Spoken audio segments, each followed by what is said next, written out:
Welcome, everyone. I'll try to be quick here. I know this is the last session of the day. Again, my name is James Young. And today, I changed the title of my slide from coordination to alignment. So alignment is intelligence. And we are at an Ethereum-based event. And just want to give acknowledgement out that Ethereum has solved this hard trust problem. And I'm going to get into it a little bit here. And this is not a small achievement. It's one of the most important coordination breakthroughs that I think we have experienced in our time. I'm going to talk about communities and DAOs. And for those, who in the audience knows what a DAO is? Okay, and who has experience and who's been in a DAO before? All right, so what I'm about to say is probably not surprising. DAOs have taught us a lot of things that may feel uncomfortable. And this is what I'm going to be talking about. What I've learned over the last few years, I'll get into my bio a little bit more in detail in the next slide, is that coordination is necessary, but it's not sufficient. And what I'm going to be addressing is a potential missing layer, and why AI makes it impossible to ignore. Because I think we're coming into an era where communities are not just decentralized, they will use AI to scale culture. I'm gonna go to the next slide.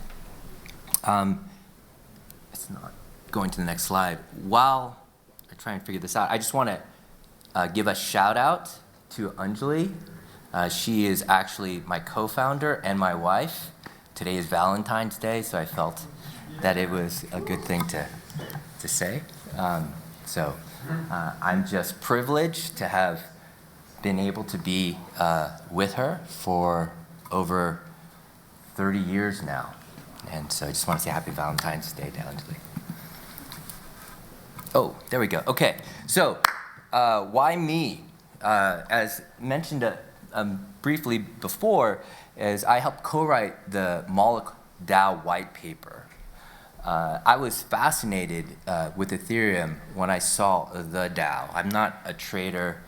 I don't have an economics background. I come from a game design background, and just the idea of coordination and incentive alignment was hugely fascinating to me. When I saw the DAO, I felt like it was a video game that kind of peeked out into the real world. And I've been fascinated ever since, even more so now than ever. I've been working with Anjali on Collab.Land now, coming up on 6 years. So we've seen over 60,000 tokenized communities flourish, and some of them, a lot of them, stagger or decay. And I'm gonna address that and talk about that today. And then also I've been working on a side project called Beacon for about a year, knowing that coordination for AI agents was going to be important. And while in the middle of working on Beacon, I've been keeping up with other EIPs like 8004, and I'll talk about that in a minute. So we're going to talk about DAOs and why DAOs keep failing. Here's a list of reasons, and everyone has seen this. A DAO launches, it gains momentum, and it slowly decays, some faster than others. And I don't think it's necessarily a governance problem. I don't think governance is impossible. I think it can scale. The issue is that communities and how they grow are very different than on-chain market metrics. Markets coordinate assets or money, but communities really coordinate meaning, and meaning is a lot harder. Part of the reason why I think we have not done a great job with DAOs, who's heard of Goodhart's law? So when a measure becomes a target, so a KPI, a goal, when that measure of whether you're reaching that KPI or goal becomes a target, it ceases to be a good measure. So we're talking about voting interactions, we're talking about tokens, token price, we're talking about TVL, and we're talking about just on-chain engagement. And it is kind of painful, because where do we go from here? I think in the early versions and up to this point in time, DAOs have optimized what they could measure. But the moment you optimize it, it ceases to be a good measure. And I think that a lot of DAOs have good-hearted themselves. Not because incentives don't work, it's because incentives were pointed at the wrong metrics. And this is where I'm going to talk about this issue of trust. And Ethereum is also marketed as trustware. And I think Ethereum has solved hard trust, cryptographic verification, immutable identity, economic security. But there is a second trust problem that it's very difficult, I think, for blockchains to solve. It's about behavioral alignment when you get a group of people together. And this is, again, the key insight, is that I think coordination is necessary. So you have to have a shared asset. You have to have this meeting where people can build up a treasury, but it's not sufficient. It's the first step. The insight here is that tokenizing a community is really just a bootstrap event, and we need something that can keep alignment over time. And this is why you see, if you're in a DAO, huge fights, whale attacks, huge proposals, spending hours and hours reading proposals or side chatting with others when proposals are about to pass. And so this is where I think AI and crypto can really intersect. And one possible concept, and I'm just going to throw this out there today, is being able to have a digital twin. So this implementation is what we're calling like a digital twin agent. It's where members of a DAO all have a digital twin, but the agents are the only ones that are allowed in a DAO. So no humans in a DAO. And the only goal for a member that is tied to that agent is to prove that the AI will make the same choices you would make over time. We have the standards and the technologies and really the market time right now, because I would argue that prediction markets are very popular at the moment. So there is this Overton window that's shifting, and it's measurable, trackable, and scalable. We have EIPs like 8004. We have account abstraction through 4337.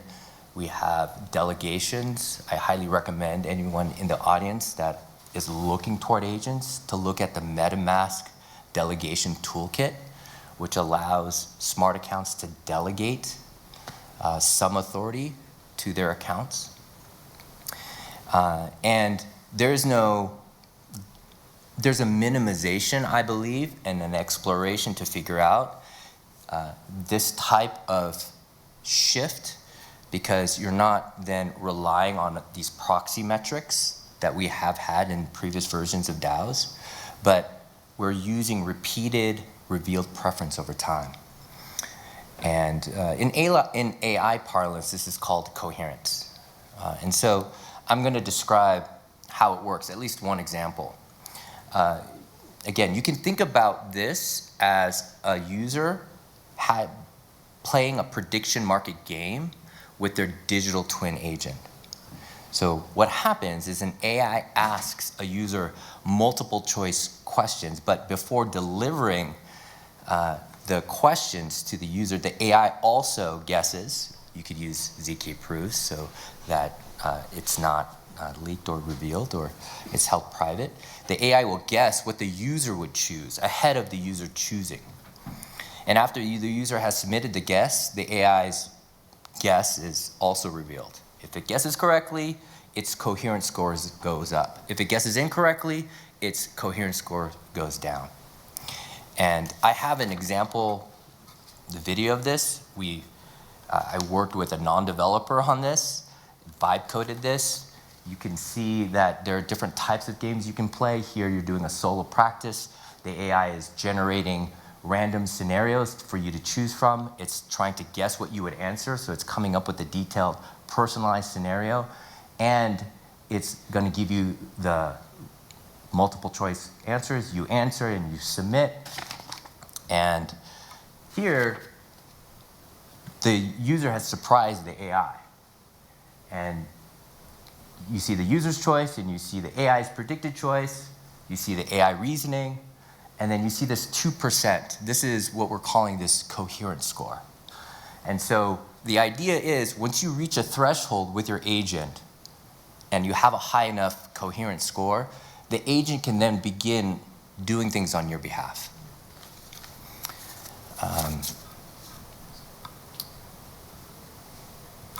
So how does this scale? If I am just playing this prediction market game, or the AI is playing this prediction market game with me, how does this scale to other people and to DAOs? Well, when we're talking about scaling coherence, and I mentioned that if you get past a threshold in terms of a coherence score with your agent can start automating tasks on your behalf. So you can have this coherence between the human and the robot. But then once you reach a certain coherence score and other AI agents also reach a certain coherence score, these agents can now delegate to one another. Now you have a semi-autonomous DAO that is running 24/7. Once you have a DAO that is coherent with itself, it can then organize with other DAOs that are also coherent. And what you get is this network effect. This network effect of culture. And I think this is the missing piece that we are seeing in DAOs that I hope people, and I want to get this idea out there so that others can experiment. I know that with AI, everyone's looking at like trading bots and other efficiencies and this short-term gaining of financial assets. But I think that we can use AI within the organization, create new types of communities, and allow us to learn from previous versions of DAOs and DAO failings to really incorporate AI into the organization. Because if you can build a strong culture, that becomes this magnet, this attractor, pulling decisions forward through verifiable actions and patterns. So,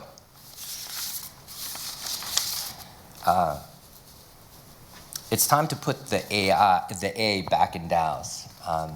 And really here what we're talking about is the human aspect of organization with AI so that we can see the network effects of trust and belief, which I think is just called culture. And the more agents share a coherent culture, the more valuable the culture becomes. And so, yeah, I think that I want to implore everyone here to reimagine what AI can do, not just to,